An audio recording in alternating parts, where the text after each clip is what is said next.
Welcome to Zigmatech Consult Limited Learning Hub. My name is Vincent Daniel, and today we'll be learning physics, topic, circular motion. By the end of this lesson, you should be able to define circular motion, give examples of circular motion, study quantities of circular motion, and solve problems involving circular motion. Now, in this part of the introduction, I want you to know that when we talk about circular motion, we are talking about the movement of a body in a concentric circle. Now, such kind of moving bodies, like you're seeing there, has different points on the body as it is moving. Now, this movement continues like this with a constant speed.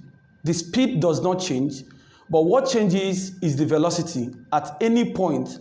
As you're seeing V1, at this point V3 is different from the next point, which I call V1, is also different, and the next point V2 is also different. So these are different velocities, which is changing their direction at every point as this body is moving. Now I'm going to tell you some of the examples of this kind of motion.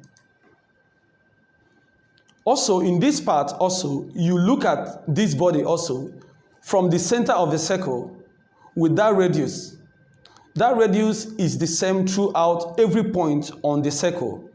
And the direction of those letters at a particular point shows you what is called tangential velocity, which I told you in the first part of the introduction. So these velocities are always changing as the body is moving around a circle or concentric circle. Now, the definition of circular motion, like I said, is the movement of a body in a circular form with a constant speed, around a circle. What am I saying? The body must have a constant speed. In fact, when we talk about this circular motion, most people get it confused with rotational motion. But the difference between rotational motion and circular motion is that in circular motion, there is a constant speed, and I want to emphasize that. And then the line, which is the radius from the center of the circle to the circumference or to the maximum point of the circle, has what is called centripetal force, which pulls the body towards the center. And we are going to look at them, and also has what is called centripetal acceleration and the tangential velocity with that green arrow, which shows the direction of the velocity. Now, let's look at the examples of circular motion. For example, the movement of a satellite. They talk about the movements of a satellite, like the movement of the moon, which is a natural satellite, around the earth. And then the movement of a fan, which you have at home, the movement of the wheel of your bicycle, or the movement of a plate disc. All of them make this kind of motion, as you're seeing on the screen, which is called circular motion. And like I said earlier, there are different properties of this circular motion which we are going to learn. But one thing you must know, like I said earlier, it has a constant speed. However, the velocity is changing at every point as the body is moving around a circle.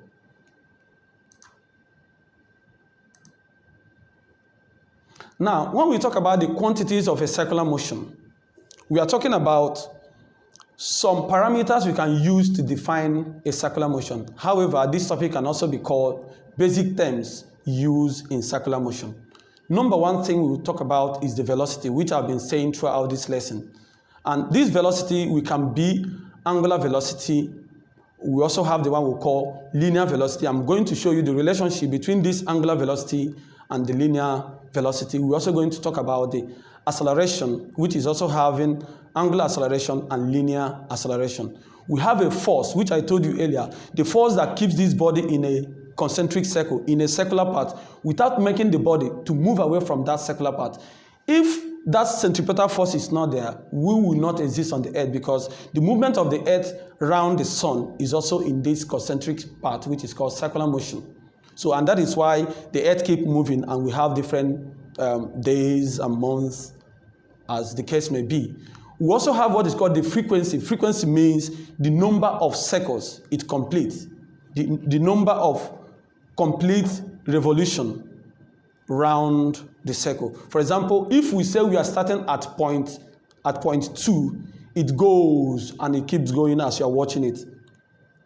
And then it keeps going. When it returns to that point V2 again, you say that one revolution has made, and the frequency is there to record the number of revolution. And we also talk about period.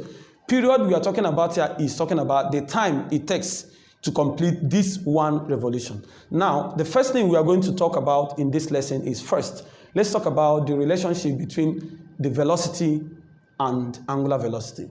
For example, as what you are watching on the screen, let's look at it here.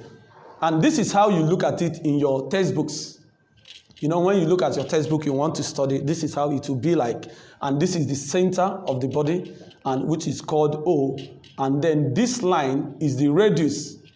If this topic can lead you to simple harmonic motion, because every simple harmonic motion has this circular motion. For example, the up and down movement of a wave, or other movements of bodies that have this circular motion. And this is a body, this body which is wheel.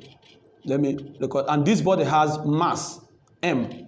That body must have a mass in kg. It can be 5 grams or 5 kg and thereabout. Now, let's talk about this place as the starting point on the x-axis.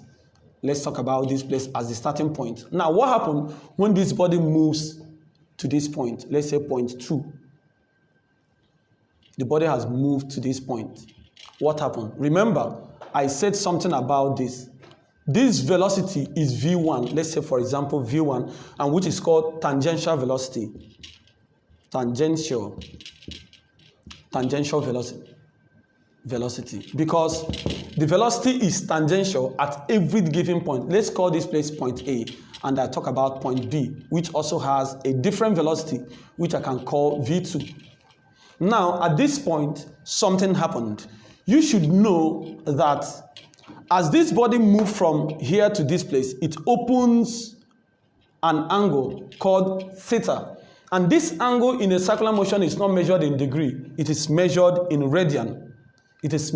So, angular displacement, which is called, and then there is also a distance. Remember, distance is represented as S in physics. A distance has been made because it has moved from one point to the another. It has opened a distance. Now, at this point, what are we going to look at? My concern is to talk about velocity and, linear velocity and angular velocity. First of all, now, this distance measure, which is also called the arc length, if you can relate it to what you learned in mathematics, which is called the sector of a circle, the length of an arc. So this length of an arc, which is called S, is given as R multiplied by the theta, which is the angle, which is called the angular displacement. What am I saying? That the length measured from A to B is a function, is a product of this radius and this theta. Now, I'm going to do a simple calculus so that it will be very easy and fast with us. If I say change in distance with time, of course, you know that distance is changing. What am I saying? As it moves to point A, as what you are seeing on the screen, it moves to point B, it moves to point C, it keeps going around a circle. What am I saying? Distance is changing with time. What am I saying? The time at point A is not the same time at point B. If point A is 1 second, maybe when it got to point B, it might have been like 2 seconds. When it gets to another point, it may be 4 seconds. So distance is changing with time. Also, what happened? R does not change. This radius is the same throughout this movement. So I'm going to keep it because it's a constant. I can't touch it. What else is changing is this displacement, which is called the angular displacement, which is called theta. This theta also is changing with time. Now, in a simple physics you've learned, when we talk about change of distance with change in time, is called velocity, right? Now, R is there. Change of angular displacement with change in time is called angular velocity. So this is the relationship between the linear velocity and angular velocity, which is the first thing we want to talk about here. So when you go to a question you want to solve, which you are going to be looking at, they ask you find the the velocity, or we'll call it the tangential velocity at any point. They can tell you, you use this formula, which this R can be the amplitude. If you are looking at it from a simple harmonic motion, it can also be a radius. Why this symbol is not an English word, is a Latin word, omega, which represents angular velocity. And angular velocity is the same thing as change in angular displacement with change in time. Now, the next thing I want us to talk about is this. At every point as this body is looking at, we are looking at the next one, which is acceleration. We are looking at linear acceleration, and we're also talking about the angular acceleration. So when we are talking about the linear acceleration,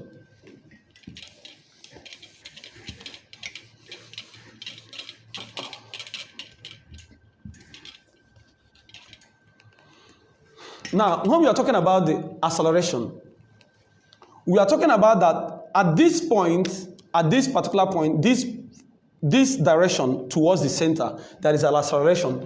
And the job of this acceleration is to ensure that it is moving, and we'll call it centripetal acceleration. And because of time, that centripetal acceleration is given as v squared with respect to r. So this v squared divided by the radius, which is from the center to the circumference, is given as this, and this acceleration is called the centripetal acceleration. And with this, we can also go further to talk about its angular acceleration, because in the second quantity of this circular motion, we are saying we are going to look at angular acceleration and linear acceleration. Now, this one is acceleration, which is the linear acceleration. How then do I talk about the angular acceleration? Its angular acceleration is this. Can we change this v? Looking at this, a is equal to, if I remove this v and put r and omega, which is the angular velocity, I'm going to say that r and omega all squared, right? So when I go into that, I have that this a is r squared omega squared divided by, remember this is r, divided by r. Then if I cancel this r, you know there are two r here, I cancel one of them. So we have that this angular acceleration is given as r and omega squared. So this is another function of acceleration concerning this circular motion. Now, with the next thing we are going to talk about is the force. So you have to be making, we'll call this one maybe 1, equation 1. We'll call this equation 2, and then this equation 3. Now, the next thing we are going to talk about is the force.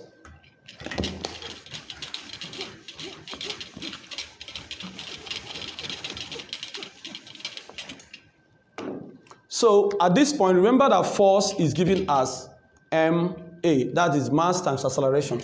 And we already had given an acceleration. So, the force at this point is going to be the mass multiplied by the acceleration, which was given as v squared over r. So this is the force. This force is called the centripetal force. And this force is what ensures that this movement of the body you are seeing on the screen continues on a circle. If there is no force pulling it towards the center, that body would have flown out with that particular velocity in that arrow given. That is why those arrows are there. So that force ensures it continues on a circular path. The next one we talk about is the frequency. Frequency is the number of oscillations or complete oscillations it made in 1 second, and it's given as 1 over period. Period, which is there. And period is called the time it takes to complete one oscillation. Now, the first question we have here, okay, the boy ties a stone to the end of a wheel, as you are seen on the screen, and above his head and round a circular part of radius of 15 if the stone. So at this point, from what you have done before, that radius is 15 centimeter. I am not going to convert to meters, because if it's an objective question, which we are going to be looking at, is better. But then at this point, something happens. It makes 20 revolutions. It revolves 20 times. I mean oscillations. So, and then time given is 10 seconds. Then calculate the angular linear speed. Have you seen that? Calculate the angular and linear speed of the stone. So remember when we talked about angular speed, we said that angular speed is giving us theta over time. Rather, you can also say change in theta over change in time. So now, in this case, what is theta in this case? Remember, theta means, this revolution means 20, means that this body you are seeing revolves 20 times. It started from a point, let's say point V2, and it go back to V21, go back to V2 20 times. And each movement is given as theta. And remember, in this theta, which is the angular displacement, is not measured in degree, it is measured in radian. However, we are going to make this deduction that 360 degrees, which is the first complete revolution, is given as 2 pi radian. You see, 2 pi radian is for one revolution. So how do we get this 20 revolution? We are going to say that means 2 pi times 20, because this is for one revolution, but it meant 20 of them. So this is 2 pi radian. We have to put that unit all over time. What time does it take to do that? In 10 seconds. So we put 10. So this angular velocity, which the question says we should find the angular speed, is given as, this we cancel this, which is going to be 4 pi radian. This is the angular speed it's made at this point. Then how then do I find the linear speed? Remember the equation I gave you when we talking about the quantities of a circular motion. We said that V is equal to R omega. So the angular speed there is V is equal to R is given as 15 times the angular speed, which is 4 pi radian. Then 15 times 4 is 60.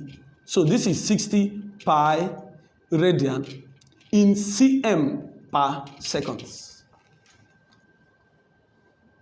So this is the question for that one. Now going to this last question, we are looking at this example tray. We didn't treat example 2. We are looking at this example tray based on its importance on this topic. Now a body of mass 20 kg wheels round a circular path at radius is 2 meter. At radius 2 meter at 3 meters per second square. Find the velocity of the boy. So at this point, we are going to do this calculation. Okay, at this point, now what's the relationship of velocity? In this case, we know that velocity is given as this equation 1. We also talked about acceleration given as v squared over r. So which of these equations, based on the quantities you are given, the mass is there. We are not using mass at this point. Acceleration is there. Acceleration is 3 meters per second square. Whenever you put meter per second square, you know it's acceleration, and the radius is 2 meters there. So I'm looking for this. So I'm having v squared all over. The radius there is 2. So if you cross multiply, poor mathematical term, you clear the fraction. How do we do that? We multiply both sides. We have v squared is equal to 6. So what is the velocity? V is equal to plus or minus square root of 6. So when you find the root of 6 with your calculator, you now see that this velocity given there is a meter per seconds. Square root of 6 is 2.449, which is something as 2.45 meters per second is the velocity for this question. We've come to the end of this class, but before we go, let's look at some of the past questions from Examguide. In this Examguide, this is the Examguide app. So when you come here, this is basically for the one for WASI practical question or practice questions. You also have it for JAMB and for some other exams. Then when you come to this app, the first thing you have to do is to enter this place for the WASI practice. Then coming to this part, you will see an option for objectives and the one for theory. But let's just do objective questions. So when you come here, you have a variety of subjects you can choose in. So since our class is physics, so I'm going to check on the physics. So when you check the physics, you come this part, you are going to see the year. So you can also go to this arrow part and then choose the year of your choice. There are a lot of years Then we also have a place called random. So let's just use random so that you can have variety of questions. Now, when you finish that, you have select the topic of interest. You click there. When you come here, you see all of the topics in physics are checked. So you have to uncheck them. That is, if that is what you want to. You now go to the topic. For the sake of our class today, we are treating circular motion. So we can look for the topic related to this circular motion, which is mostly simple harmonic motion. So we have to check it. Remember, at this point, you've not checked it, you've not clicked it. You have to go to that box and click it. And when that arrow code is marked, so you go to OK it. So when you OK it, you now get started. So wait a little for it. So it brings you to this question. So now let's look at the first question. So which of the following quantity is a vector? Speed is never a vector. Distance is not a vector. Energy is not a vector. Momentum is a vector. So that is it. So we go to the next one. Coming to this one, a man was moving around a circular path below. Okay, so a man was moving around a circular path continually for 4 minutes and covered the following distances in time stated below. So you see, this is the distance: 200 meters, 400 meters, 600 meters, 800 meters. And the time is 1 minute for 200 meters, 2 minutes for 400, and so on. Say, which of the following statement is correct about the motion of the man? The speed was changing constantly. The velocity was uniform. The man was moving with uniform speed, but not non-uniform velocity. It was an instance of motion. It was an instance of motion is which both speed and velocity are the same. No, at this point, remember we are talking about distance. So because distance is a function of speed, velocity does not have anything to do with distance. When we talk about velocity, we are talking about displacement. As a matter of fact, I am going to choose C. He said the man was moving with uniform speed. Yes? And what is uniform speed? That the rate of change of distance with time is constant. So when it was 200, is 1 minute he spent.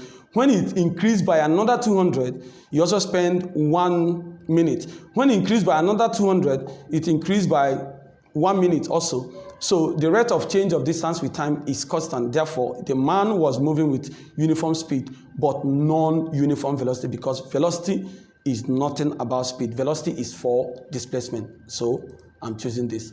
So these are kinds of questions you are going to see on this exam guide, and I advise you to make it a duty to go through.